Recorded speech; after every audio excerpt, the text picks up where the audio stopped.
Will the MMA Dude back with the Split Decision podcast, episode number 92. Back with my always brilliant and beautiful co-host, inside and out, the Fight Geek. Fight Geek, how you doing today, man? Oh, you're too kind, Phil. I'm doing excellent. Happy to be back. Lots to talk about as usual. How are you? Doing well. So much to discuss today. We are back, folks. First, we're going to do a quick recap and review of UFC Vegas 18 Volkov versus Overeem. That also covers the Frankie Edgar versus Corey Sandhagen fight. What a knockout there. Then really quickly, we're going to cover BKFC Knuckle Mania, which was a fascinating little pay-per-view on Friday, but I don't want to give too much away and talk too much about that. Then it's a preview and picks for UFC 258, and finally, listener questions and more. Whew, mouthful, Fight Geek. But let me start off the episode with this question for you, sir. We saw, usually I start with a question about the main event, but here I'm going to actually go with the co-main. We saw an incredible, in my opinion, jaw-dropping knockout via flying knee from Corey Sandhagen against Frankie Edgar this weekend at UFC Vegas 18. Jaw-dropping, in my opinion. And unbelievable. My question for you is this. It's a two-part question. First of all, was it arguably more impressive than the Masvidal flying knee? Many have said it is because he didn't have to run and produce any power that way. He produced it naturally, just standing. And second of all, what is next for Corey Sandhagen, and will he become champ? Yeah, a couple parts there. Definitely would give it the over Masvidal's knee for two reasons. One, what you mentioned, it wasn't a running jump. It was actually more of a vertical standstill jump, which I think is actually a little harder to execute. It's a little more explosive, and then I think it was amazing. It was amazing. I couldn't believe it. It was amazing. It was absolutely, you said it correctly, it was absolutely jaw-dropping. It was something I could not believe I had just witnessed. It was, shocking. The accuracy, I think that Jorge's was more of like the upper thigh / knee area, and it was like more of a larger surface area. This was on the button on his chin from his kneecap. Yep. So the execution was just flawless. So while they're both amazing, I would actually give this one a little higher technical grades. I have to agree with you. So, next question, what's next for Sandhagen? Does he wait for the winner, in your opinion, of I think Jan that's a Sterling? no-brainer at this point. I mean, well, some people are saying, does he fight Dillashaw? I mean, that's a nice fight too, but to be honest with you, I think that is actually the fight at this point. TJ versus Sandhagen for the true number or the next title shot. Makes all the sense in the world. Corey took no damage. TJ's ready to come back. That fight can line up any month here in the next 60 days. So, I think that's a great fight to make. In the meantime, we can figure out Aljamain and Jan. And then I think that division starts to clear itself up a little bit. But those are some exciting matchups. And I think TJ would make sense versus Corey. I know they talked about Aldo and title shots. I don't think you can give him a title shot right away. I think there's still some question marks with the fact that he was suspended for PEDs or EPO. Oh, definitely. Definitely can't give him a title shot right TJ out. to come back and prove himself with this new version. You don't want him to come back and just be a name that you're trying to ring out. So I think someone like Corey may be actually a step too much. I think the Aldo fight I've warmed to, just because I think that's a good, introductory step. But, he is the guy who ruled that division, never technically lost that belt. So for the number one contender spot to get the next spot would make sense as well. Okay, last part, and then we're moving on to Volkov versus Overeem. Does Sandhagen become champ? True or false, does he become champion? Well, considering his age, I would say yes, there's a very high percentage, even if he doesn't become champ this year or next year. I mean, he's young, and I think he's just going to keep getting better and better for a couple years. So I think within the next 3 to 4 years, he'll wear that strap for sure. Okay, all right. So moving on real quick to the main event here, Alexander Volkov defeating Alistair Overeem with a very impressive cross hook combo to get that TKO/KO at 2:06 of round number 2 of the main event. What is next for Alexander Volkov? Because Fight Geek, in my opinion, if you're just kind of looking right off the bat, the other top heavyweights are all booked except for John Jones, and Jones is not gonna, I don't think Jones is taking a fight, right? He's gonna wait for Stipe and Ngannou 2 to play out. Yeah, I really think it's got to be Volkov versus the winner of Derek Lewis and Blades, right? Oh, okay. So I think that makes the most sense. Volkov was beating Derek Lewis the whole fight until Derek Lewis landed a big Hail Mary. So if Lewis is able to get through that fight, I think it sets up nicely for Lewis versus Volkov. But if not, the Gagne Rosenstrike fight is another one that's looming. The which one? Gagne, yeah. Gane and Rosenstrike. I still think those guys are a fight below the guys we're talking about here, the Derek Lewises of the world. Okay. I think the top tier right now is going to be Volkov, Derek Lewis, and Blades, below the obvious ones. And then, let's say Gagne gets a win over Rosenstrike, then I think he kind of steps into that next tier. He could be a serious factor in the years to come. He's a big keeper in that division for sure. I think Rosenstrike, because we've seen he was losing to Overeem and landed a Hail Mary, and then we saw what Ngannou did to him. I think he has holes. I think he'll be a fun heavyweight, back and forth, knock some guys out, get knocked out. But I think Gagne could be a player too with the other names I mentioned. So really quick, back to Volkov. I feel terrible. He won, and we're barely talking about him. What do you make of him? Is he going to be a serious contender? Is he going to make it to a title fight? I don't think he will, but am I being harsh? I think he could make it to a title fight. For instance, let's say Derek Lewis wins, and then he gets matched up with Derek Lewis. He can clearly beat Derek Lewis. He beat him for the majority of their first matchup. Get to a title fight, and then he's tall, uses his range, has unique kind of style to him. He's got a good fight IQ. Oh, I don't think he could win the strap. No way. No, I'm not saying that I would favor him in the strap, but I think he'd be an interesting matchup for Ngannou or Stipe, just based on his size, experience, and kind of fight IQ. Absolutely, and as well as John Jones, a matchup against John Jones, right? Because we know Dana White already said that Jones will be fighting the winner of Stipe and Ngannou 2, so heavyweight getting a little bit. I guess that would be interesting. I don't think that John Jones would hang around at heavyweight for Alexander Volkov. I think he's looking for super fights, or maybe once he gets the heavyweight strap, he'll just go immediately back down to 205 and try to be a champ. I don't know, Fight Geek. If I beat Francis Ngannou for the belt, I'm feeling pretty confident. I know, but I'm feeling okay about the other guys. If John Jones beats Francis Ngannou at heavyweight, I don't think he's getting out of bed for Alexander Volkov. I don't think that's going to be moving or motivating him at all at that point. Fair point. Very fair point. If he beats Francis Ngannou, he's going to want to fight Tyson Fury or something like that. Insane. True. So that'll be interesting to see when it plays out. But yes, I think Volkov's definitely a player in the top 4 in that division. He's relatively young. I think he's only 32, and he's got a unique skill set. So he's going to be around for probably a decade longer if he wants to be. Yep. Quickly, Clay Guida, unanimous decision victory over Michael Johnson. We can't just gloss over the Reem, who looked horrible. Whoa. What do you think's next for him? Easy. The Reem lost. I don't want to beat him up too bad. He looked terrible. We're not going to beat him up, but he's a legend of the sport. We both. I think, yeah. I mean, look, this was his one last run. That's obviously over. He got beat pillar to post in this fight. Yeah, I mean, obviously, a good showing at all. This is definitely the end of his chances of getting a UFC title. That's for sure.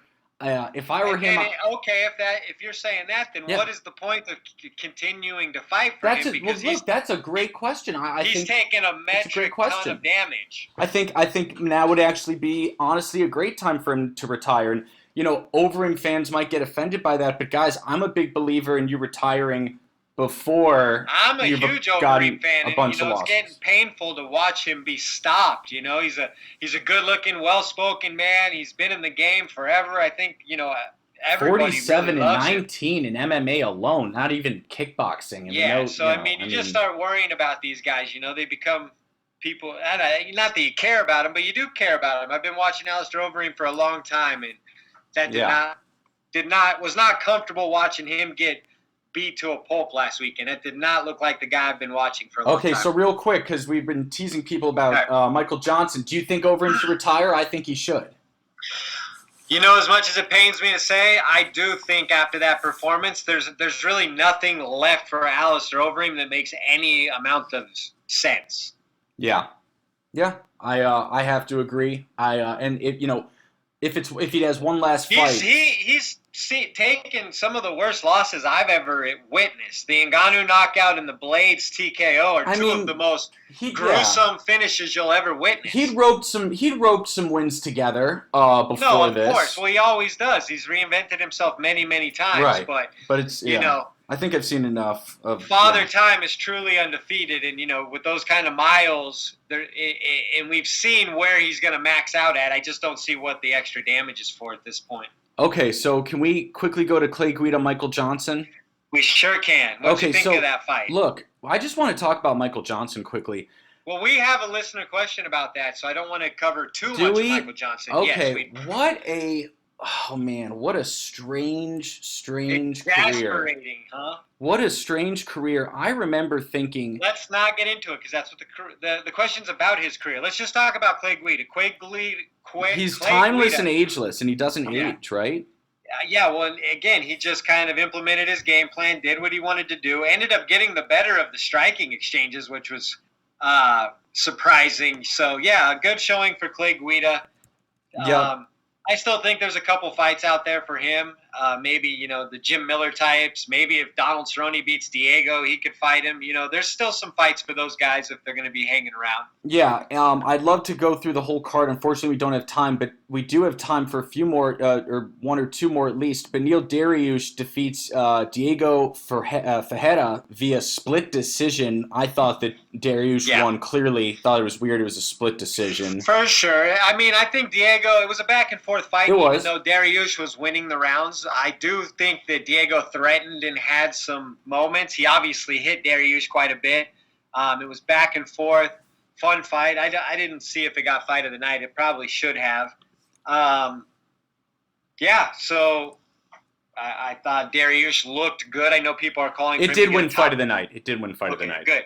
I don't know if he's ready for a top 5 guy, but I think Dariush versus, Paul Felder or Dan Hooker, guys like that would be interesting. I completely agree. I think he deserves it. I'm a big Dariush fan. I will be rooting for him in those matchups. I think he deserves those matchups. Let me ask you this. Am I being disrespectful and thinking I'm having a whole lot of trouble seeing him beat a Paul Felder or a Dan Hooker? I think it's going to be real hard. I think those fights are very close. I think he gets hit a lot, but I think, he could – I think he would have – I think that'd be a pick-em with both of those guys, honestly. I think they're very close. I would lean Felder. Yeah. I would lean Felder, and I would lean – Hooker's trending down, but I think Hooker would – that would be a back-and-forth, Well, Hooker looks horrendous and against Hooker may Michael be able Chandler. to outlast him. Yeah. But, yeah, I think he's right there. I think he's probably on the 8, 9, 10 range. Yep, absolutely. So, are we able to move on? Are we going to talk about? Did we talk about Frankie Edgar taking that bad loss and what we think's next for him? Of course, we talked about it. We didn't talk about what's next for Edgar. We talked about what's next for Sandhagen. What do you think's next for Edgar after this? I mean, that was a brutal knockout. So I would really like to hope it first. Yeah, was that? I mean, that was a frightening knockout. It was he was out cold for a very long time. I noticed that the cameras were very careful to really, really stop filming him because he was not waking up for a while. Right, and I even noticed when they were reading the decision that Mark Henry was really kind of holding him up, it seemed like, so he clearly wasn't back into it. But at this point, again, kind of with the Alistair Overeem, not to that extent because Alistair has almost twice as many fights, but at this point, what is there for Frankie Edgar to prove or fight for? I mean, it's clear he won't be winning a title, right? Yeah, I mean, I think that's clear. And he went almost the majority of his career without being finished, and then in the last few years, I believe he's been finished 3 times. My concern is that Frankie's going to hang around because he loves fighting, and I think, look, I often think back to UFC 240, which was headlined by Holloway Edgar, and I always thought that Edgar was just gifted a title fight, plain and simple there. I believe he was coming off a knockout loss to Ortega and got it anyway. And he's probably thinking he might be able to pull something like that and just get another lucky title shot. Yeah, I mean, anybody can lose via flying knee. I mean, Aljamain Sterling, who's going to be fighting for a title, took one of the nastiest KO losses ever. So Sure. I know sometimes we're victims of the moment, but again, you just hate to see a guy who's got 30-plus fights, 30-plus years of age take a shot like that. Seems like when Frankie gets to the truly elite level, he's being turned back in spectacular fashion at this point. So, you hate to see someone like Frankie Edgar turn into, a journeyman of sorts or a gatekeeper. Absolutely. Are we ready to move on to Friday's combat sports event, BKFC Knucklemania? Knucklemania. This was strangely entertaining, right? I think that's It was strangely entertaining. I've got a lot of thoughts on BKFC as a product. There's a lot to unpack here. I mean, what do you want to start with? Let me start with this question for you, Fight Geek. Do you feel after watching this sport that it has a long-term place in the combat sports world, a meaningful place? Do you believe that the sport is evolving, improving? Do you think it's become more entertaining since its original inception, approximately, I believe, 2 years ago, give or take? What are your thoughts? Yeah, I actually do think it's improving. I think it's entertaining. I think there's an appetite for it. And I think, I would be really interested to see if they release any pay-per-view numbers just to get a gauge on what they're doing. Because based on, just MMA Twitter and social media, I thought there was actually a general buzz that Friday for Paige Van Zandt, Knucklemania, and Chris Lieben's last fight. I mean, for the Bare Knuckle FC to have that kind of buzz was surprising to me. So with that said, I thought, the Paige Van Zandt experiment, even though she lost, was a success. I think it's probably their best event I've watched. Most entertaining event, top to bottom. I thought Lobov versus both. Really? I thought See, Lobov I was versus... super entertained by Paige Van Zandt versus Britton Hart. I thought it was... Who did Lobov fight before Paulie? Who did he fight before Paulie? Jason Knight. But I'm talking about the whole card. Okay. This card had Chris Lieben knockout. We had, that was amazing. The first girls fight on the main card, they beat the living hell out of each other. Yeah, they did. Taylor Jenkins and Charissa Segala, right?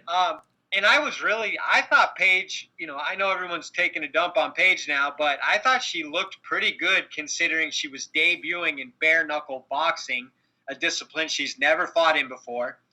Britton Hart had the reach. I'm not going to get into a technical breakdown of the fight. You saw what happened, but I was entertained. I thought it was back and forth. I think people. I mean, is it fair to say? Come on, Paige could have beaten Britton Hart. Britton Hart's not a Mike Tyson. I think she did what she could. She's Britton a Hart's no fighter. elite striker, Fight Geek. Huh? Britton Hart is not an elite striker. No, she's not. Neither of them are an elite striker, which is what made it entertaining. You know what I mean? Yeah. But if you're not going to a bare knuckle FC for elite skills, the elite skills will be in the UFC's top 10 division and sprinkled throughout, One and Bellator and PFL. If you go to bare knuckle FC, you're going for what we just did last Friday, where there's kind of some WWE style storylines and characters, and you got a girl who is always on Instagram in her bikini all the time, who's in the main event, and you got an old UFC blood and guts legend and Chris Lieben, so it's kind of this strange cocktail that makes it work. And as long as they keep doing the Paulie Malignaggi versus Artem Lobov fights and stuff like that, and not really trying to paint themselves as this elite brand, I do think it'll work. I liked what, sorry, I'm kind of long-winded here, what what is he called? The commissioner of Bare Knuckle FC or whatever. Dave Feldman, I think. Yeah, he said, I may not have the best fighters, but he's got the baddest people in the world. And after watching, those first two girls bust each other up in the first, you really believe it in a way. That's a tough gig over there. So I think there's a lot of shock value to it, but I definitely think there's an appetite for it. Yeah, I agree. Two thoughts. Number one, if just talking about the sport, purely the sport aesthetically, I think it's still a little ugly and a little So were those like obtuse. new hand wrap style gloves they were using this time? I felt like that was like a new style. Or had they used that? They've been using those since the Artem Poly days, I think. Okay. But, So yeah, I thought it was actually a good aesthetic considering. Really, like, what do you? I don't know, because they allow a lot of the dirty boxing where they'll be holding someone's arm and then kind of punching them in the head. Yeah, punching in the ribs and the head and stuff. Yeah, but I think, bare knuckle boxing's a very old sport. It's very, very old, and I think, that is kind of kind of how people fight in close corners with their fists. So I think that's a function of just, the lack of elite skill sets. You're going to get a lot of clinching and people, closing distance and just a lot of boxing, on each other. dirty boxing. Dirty boxing, yeah. Yeah, exactly. So all in all, I thought it was a success. I'm sure Feldman is not happy that Van Zandt lost, right? It's like, what do you do now? A little bit. Do you? I know, but still can't you headline just an throw event? Paige Van Zandt in there?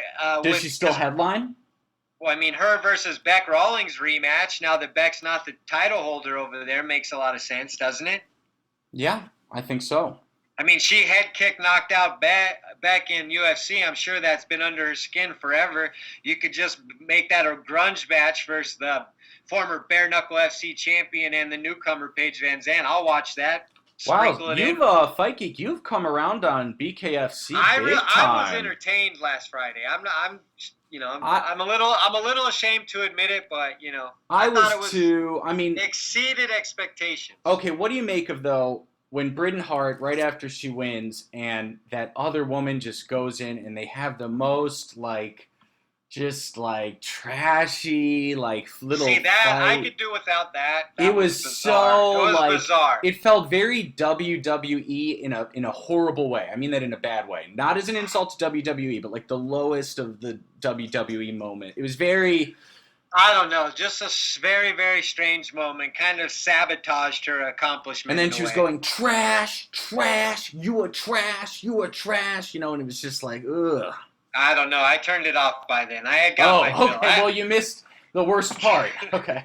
I heard about it. So yeah. But when you're married and you spend $40 on Bare Knuckle FC, I had to turn it off the second it was over. Fair. I had to get back to real life. Well, it's good. Well, good for you because you missed the worst part. Not like you missed anything good. So that's good. So yeah, with that said, I think we can move off of Bare Knuckle FC. All right. It is now time for the preview and picks for UFC 258, Fight Geek. Yeah. I'm stoked. Are you? I feel like this card was a lot sexier a few weeks ago. Look, the card has taken some hits. I'm not going to lie, it has.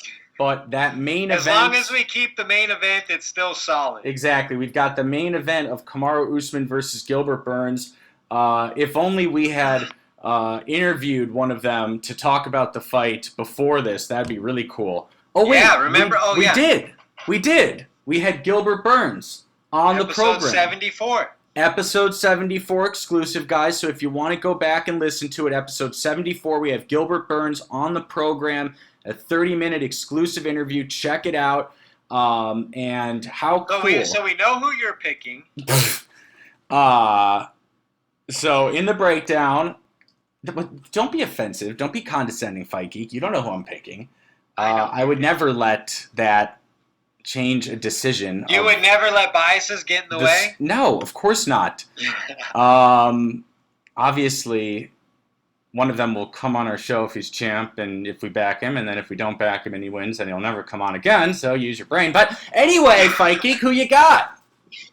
With that being said... Gilbert. No, I'm just kidding. I cannot pick against Kamaru Usman. As much as I love Gil, and I think that he... You realize if Gil wins, he's never coming on now because you just said all that. Because of me. Unlike you, Phil, I have to keep my integrity, though. Wow. So I would say as much as I am kind of pulling for Burns and see that he has ways to threaten, Kamaru Usman has been an immovable force thus far in the UFC. He's in his prime. He's undefeated in the UFC. He's, in my opinion, one of the two most dominant, grapplers, along with, Khabib, arguably in UFC history. I think he will close the distance. He'll keep it where he's comfortable because he's that powerful, and he puts everybody where he wants them. Yeah, and I think he wins this via unanimous decision. All right, all right. Do you see this being like 50-45, No, I 3 mean, I rounds to think Gilbert 2? Burns is going to win probably the first round due to the fact that he's a very aggressive power puncher. He's a fluid striker. So I think it'll take Usman a little while to settle in.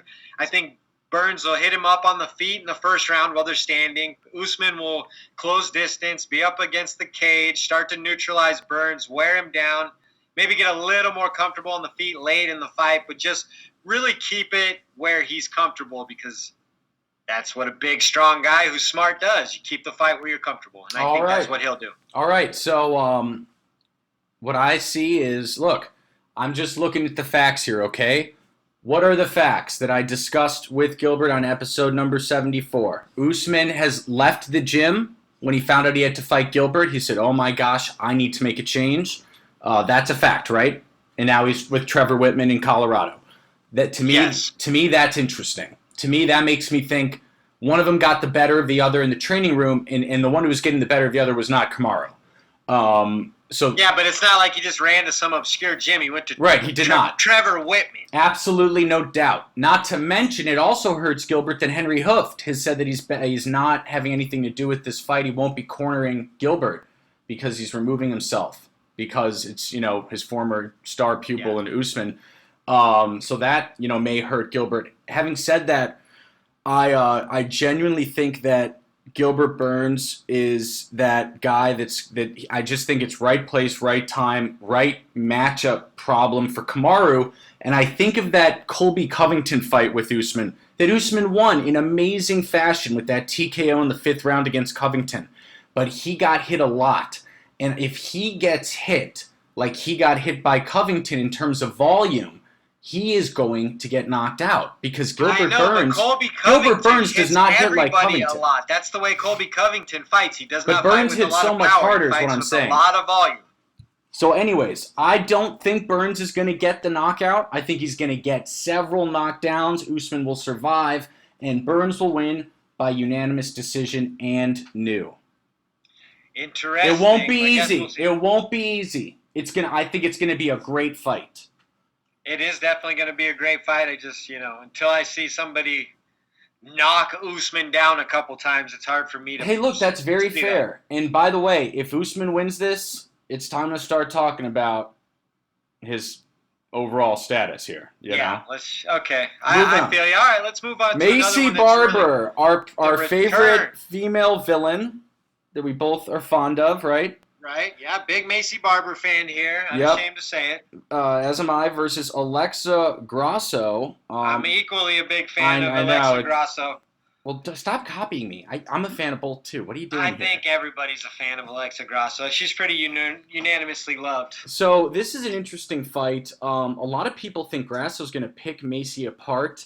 I think this is a big test for Macy. It's not an easy fight coming back to after that horrendous injury, in her last fight.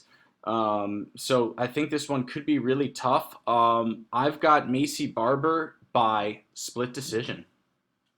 Yeah, I agree with you. It's a tough comeback fight for Macy Barber. Alexa Grasso is a very, smooth boxer, good striker.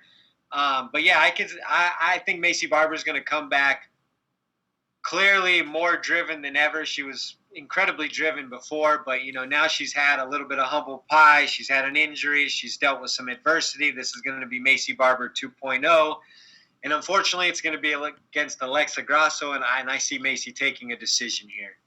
All right, moving on. Julian Marquez versus Maki Pitolo. Go ahead. Yeah, this is a tough one to pick for me. I like Maki Pitolo, but he's had mixed results, and I think welterweight is his more natural weight. I think Marquez is going to be bigger and stronger. I'm taking Marquez here. Interesting. I am going to take Maki Pitolo here with the unanimous decision. Okay.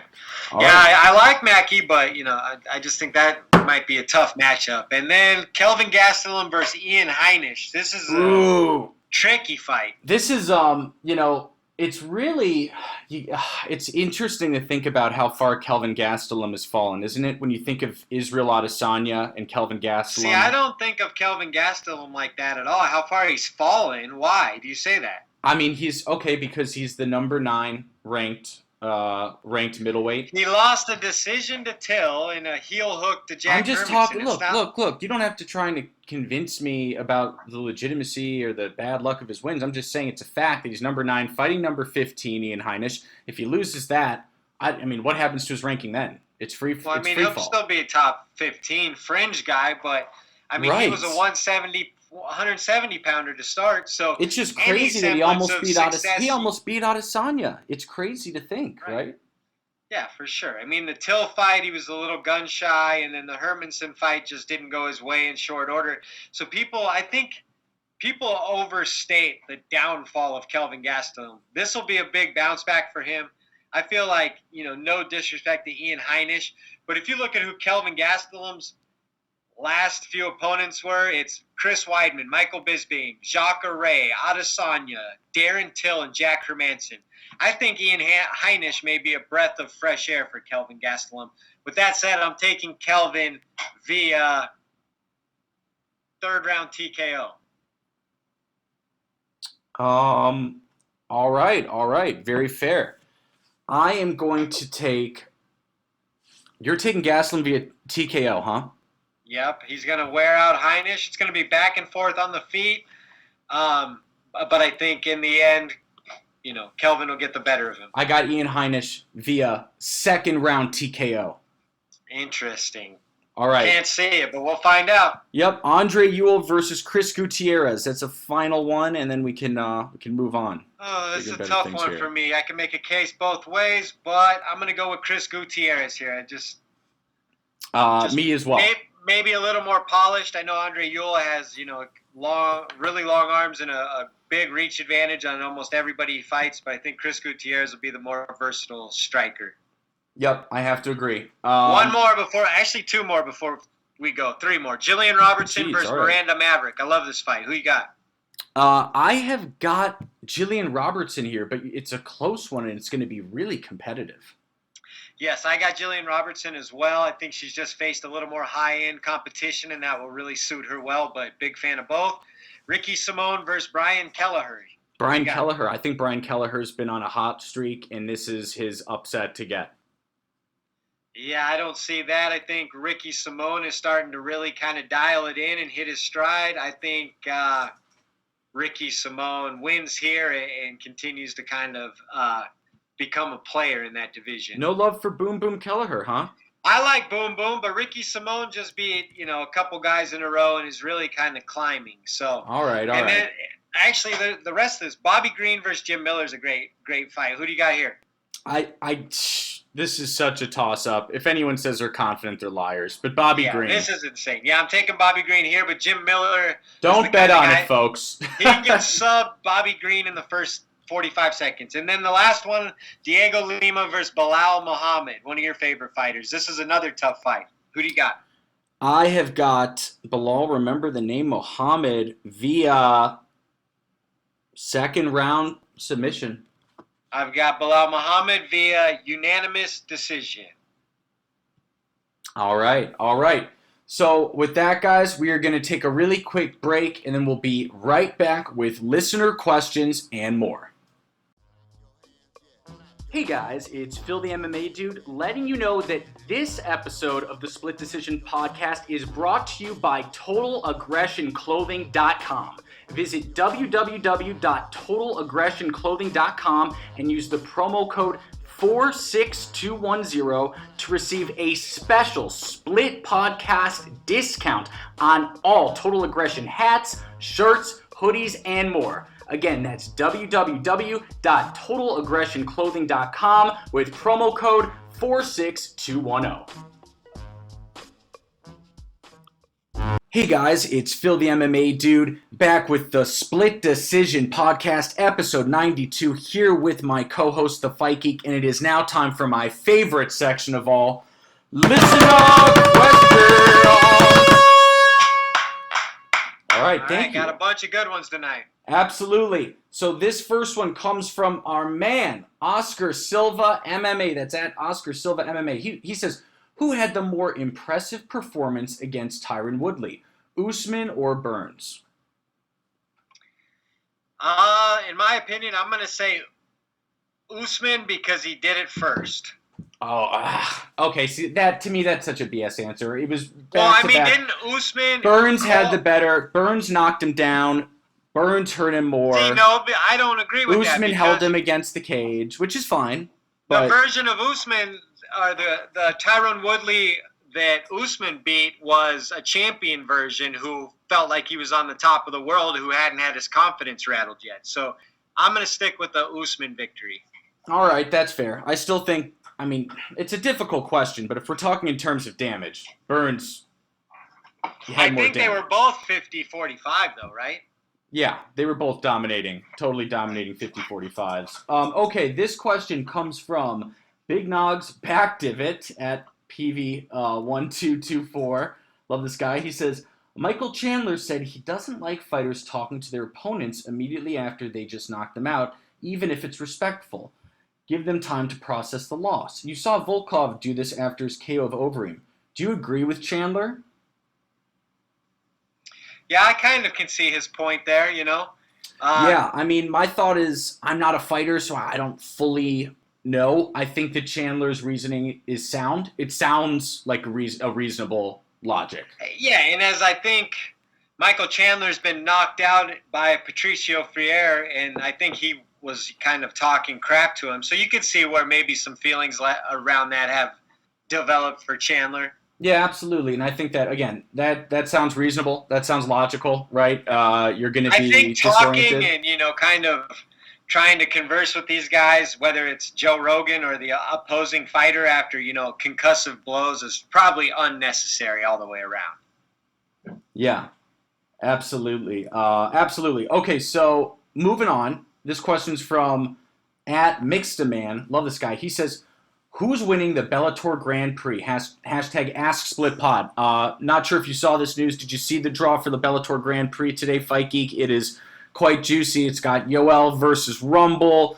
Of course I saw it. Okay, taking on Vadim Nemkov, more than likely. Ryan Bader's on the other side of the draw. All kinds of folks. Who's winning this? If I have a gun to my head, I think Vadim Nemkov runs the table. I do have to agree. I think it's going to be Vadim Nemkov. But if I want to get a little more specific, I'm going to say that Vadim Nemkov's side of the draw is a lot more loaded because Nemkov's fighting someone in that first round. Right. I don't know who. And he's fighting Phil Davis, who's a former champion, which is a dangerous match. Is he fighting Phil Davis? Are you sure? He's fighting Phil Davis in the first round. I thought he was on the other side of the draw. I thought Phil was on the other side. Okay. So I think Nemkov's going to have no problem. This, and I was a little cold on it at first, is that Anthony Johnson versus Yoel Romero, whoever wins that fight will fight for the Bellator light heavyweight title in their second fight, correct? Because it's going to. But that's fine with me because Rumble versus Romero, that's such a tough fight for either one. Right. I would say because of activity, I would lean Yoel now. So Yoel versus Vadim for the Nemkov for the belt is a crazy matchup. So there's a lot of question marks with Anthony Johnson and Yoel, especially at 205. So it's a wacky tournament. It's what Bellator's good at. If I had one complaint, it's that we're not going to have any resolution to it until October, and that just seems like a long time right now. And the fact that it's not even going to start for 6 weeks or something, 8 weeks. Yeah. Other than that, I think it makes a lot of sense. I agree. It should be fun, and I certainly would have put Anthony Johnson versus Yoel Romero on the other side of the champion, just so there was a chance that you could get one of them in the title. But now Nemkov, Johnson, and Yoel will all kill each other off, and Phil Davis. Honestly, so that's what I thought originally, but think about it the other way, right?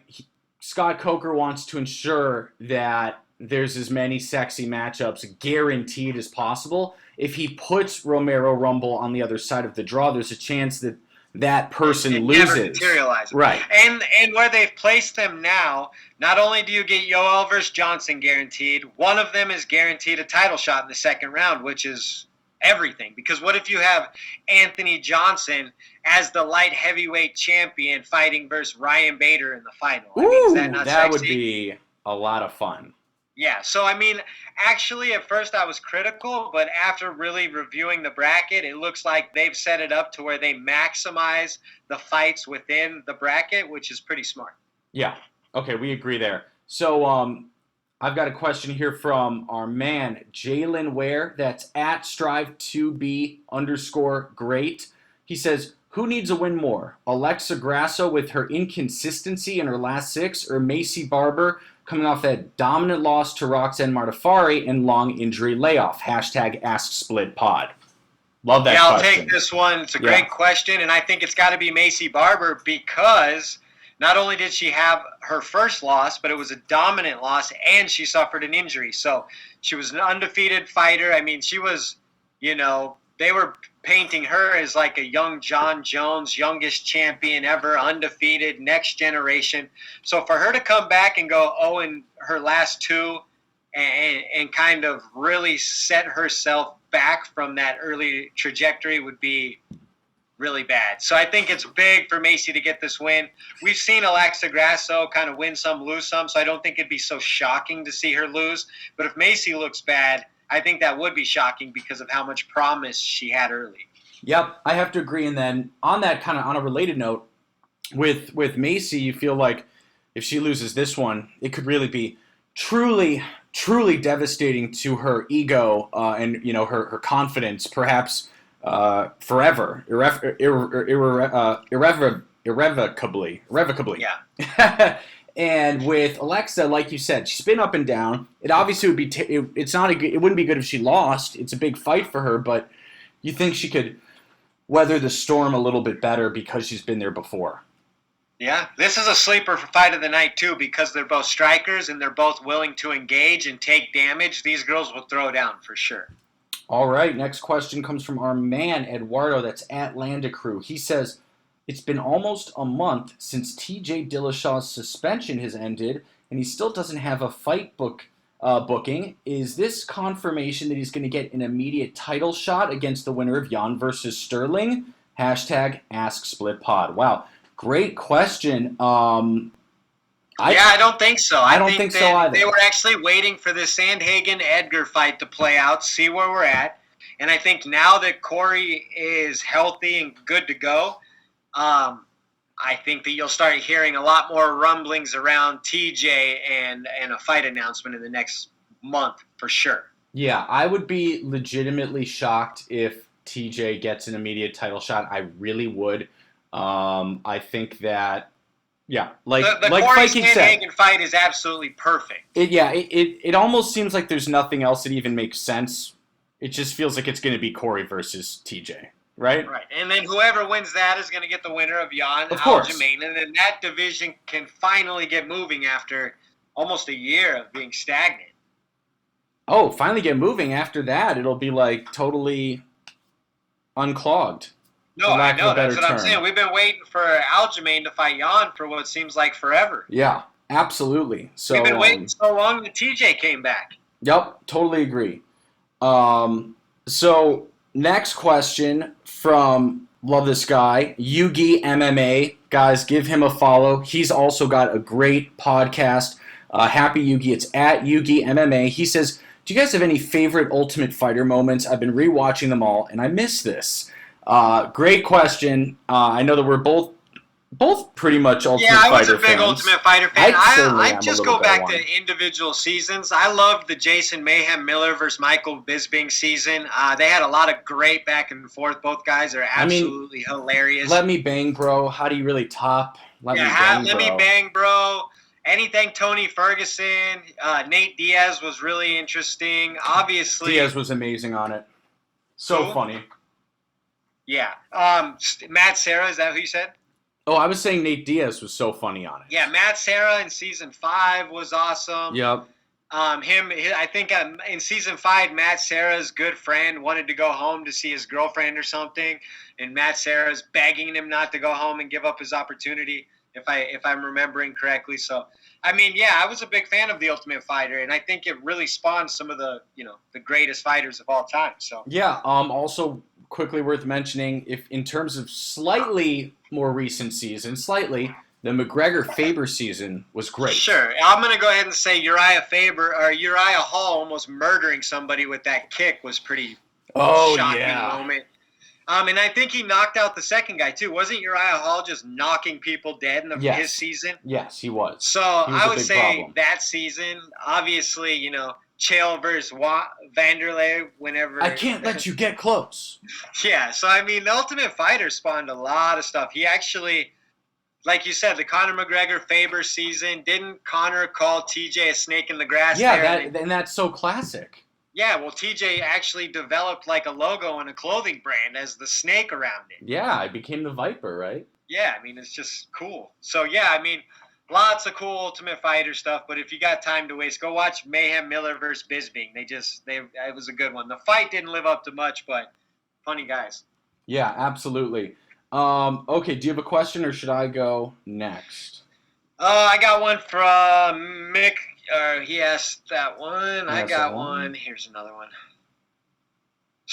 From Duke's Up podcast. He says, Sterling and Sandhagen rematch. Has Sandhagen changed enough to avenge his loss? I don't think so, but I'm happy to watch and potentially be proven wrong. And I'm intrigued. I don't think so, but Sandhagen's done enough to make me interested. 100%. Well, we've already seen Aljamain be susceptible to flying knee, and now we just saw Corey Sandhagen pull off maybe the most spectacular flying knee of all time. So yes, clearly at this point, Sandhagen has developed into the type of fighter who can be champion. So on any given night, yes, I do think he could beat Aljamain Sterling at this point. Just, it's a night of matchups. The night he got Aljamain, he got ran over. But this is a new guy who's experienced that and clearly come back much better.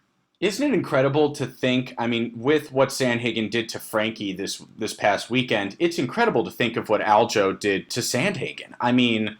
Well, that's what I mean. Styles make fights and experience. Sometimes a guy like Corey Sandhagen had never been tossed around like that. So that could be a very eye-opening experience. And that's why to see him come back and just be on a completely new level, not just skill-wise, but with his confidence, shows you that the kid's going to be around for a long time at the very top. Totally agree. All right, so... He reminds me of like a young Carlos Condit. I can see that. I can see that. All right, we got one from, I think it's Eric Bookert. I believe so, or Eric Boucher. One of the two. Sorry, let Eric. us know, man.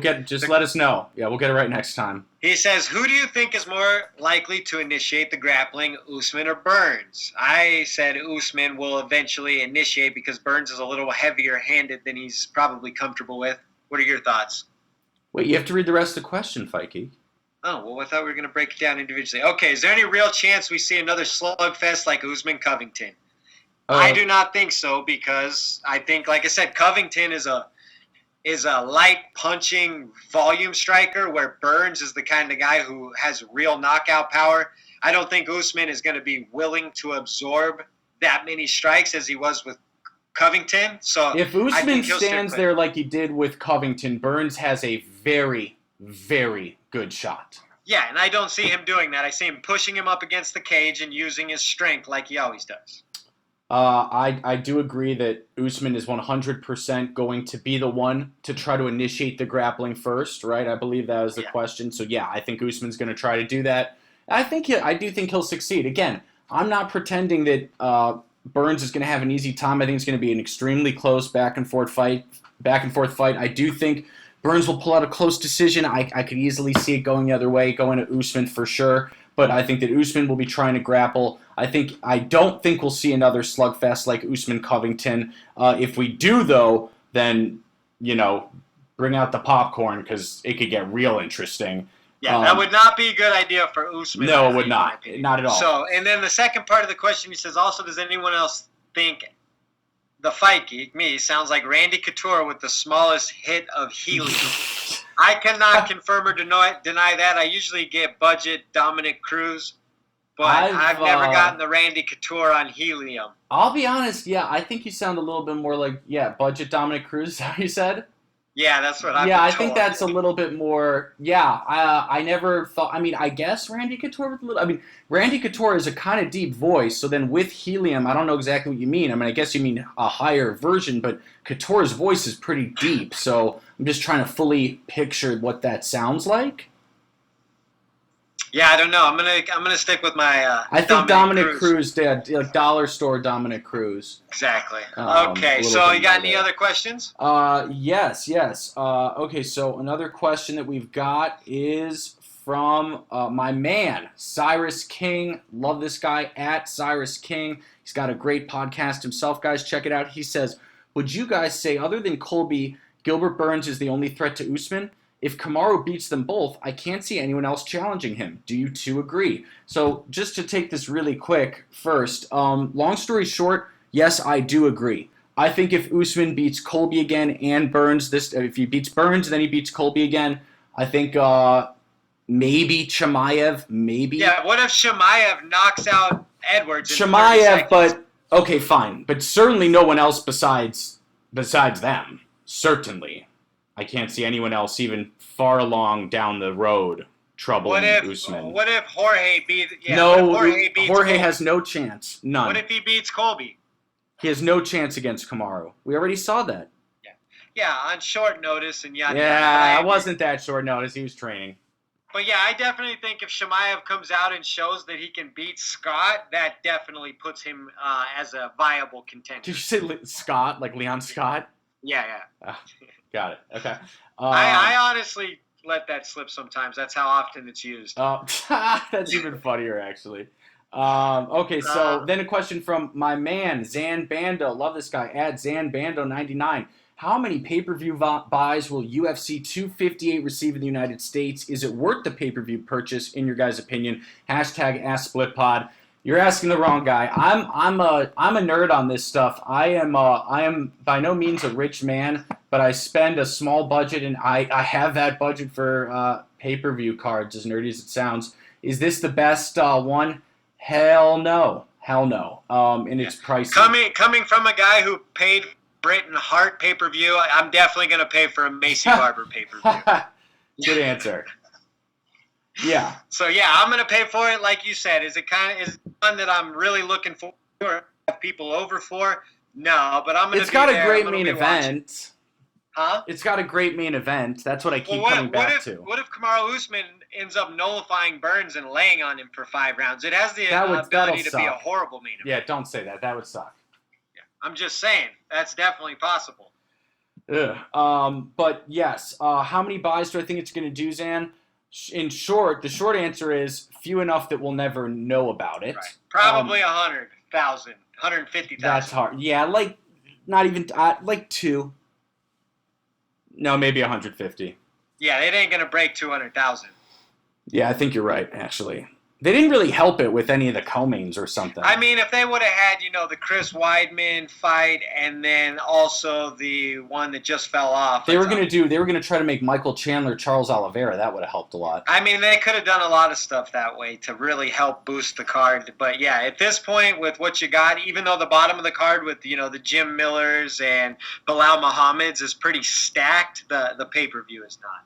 Yep, absolutely. Okay, so moving on to a question from my man, Dean Dog 3, OG of the podcast. What up, Dean Dog? He says that KO by Sandman was brutal. What's left for Frankie Edgar? Was that the last time we see him, or can he come back again? Hashtag AskSplitPod. We discussed this a little, but clearly he can come back again and fight somebody, and I'm sure be competitive, but if he gets up to the top 3, and he's fighting guys who are truly on the championship level, I think we've seen with Ortega, Zombie, and now Sandhagen that it has not gone his way at this point. So unless he wants to become kind of that floater celebrity fighter, kind of how Uriah Faber kind of turned into at the end of his career, I don't see what fighting top 5 guys, is going to do for him. Yep. Absolutely, absolutely. So is that all the questions? I believe we've got at least one voice question from. I got a couple at the bottom here. There's one from DX13. He says, this might be a dumb question, but why is strangling illegal in MMA? You got any thoughts on this? And is it illegal? I don't know. Yeah, that was very nice of you to answer that question. Hello, sir. All the best to you. I've got some news. Strangling is actually legal via choking. I'm assuming you mean thought it choking. was. I'm assuming he means choking. I'm not, I don't know if he means, does he mean, well, hang on. Okay, in his defense here, maybe he means strangling as in outright with both hands around the neck?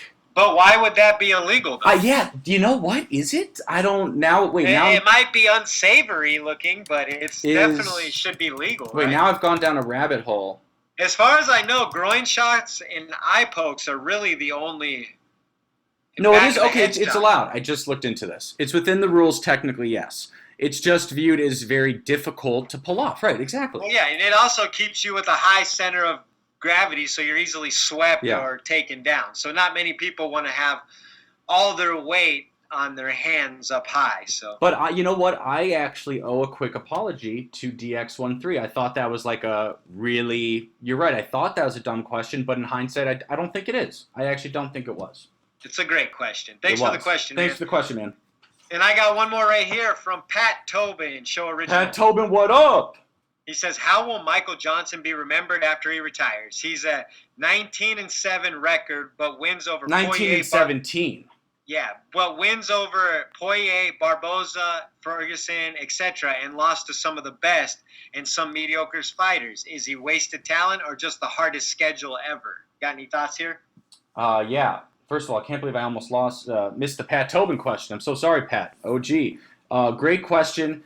I said this, I almost feel like I said this maybe last time Michael Johnson lost or a few fights ago, but I remember even after he didn't win his season of Tough, I think he got second place, and he still had plenty of losses. I think he had 8 losses at the time. I remember he was viewed as this really, rising star, going to be a really elite guy. I mean, at least that's what I remember for a while about him. I remember when he fought Khabib, he had a lot of success early on, landing shots to the head. I feel like he's the biggest disappointment he was maybe close in to UFC stopping history. Justin Gaethje twice. Right. He almost stopped Justin Gaethje.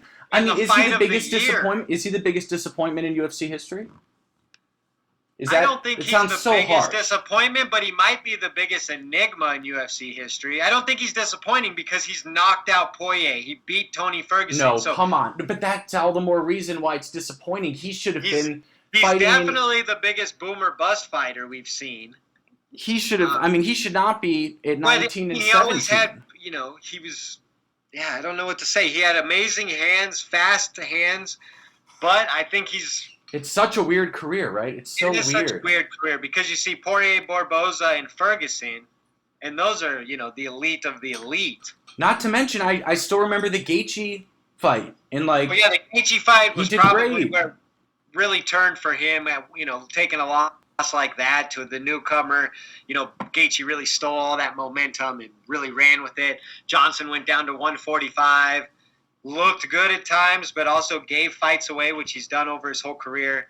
I think he'll just be remembered as a guy who could beat anyone on any given night, but just didn't put it together over long stretches. Yeah, absolutely. Okay, so with that, are we done with the... And I think he eats his pieces of shit whole or something. I love the... by the way, really quickly, Michael Johnson story. Doesn't Kevin Lee have one of the best lines ever about him from that summer press conference where he's like, because Michael Johnson said, when I hit people, I kill them. And then he was like, I ain't seen you kill anyone yet. He's like, Michael Johnson's, he's fought 40 men, lost half the fights, hasn't killed a motherfucker yet. Yeah. Yeah, his trash talk could use some work. So, all right, are we done with the Yes, we are. Question? Yes, we are. But I think we've got a voice question from I Smokey do. I got J. one queued up right here from Smokey J. All right.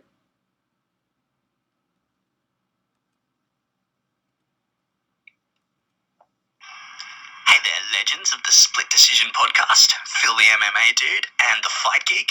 It's Smokey J here from Australia, and I want to talk to you guys for a minute about Jimmy Crute.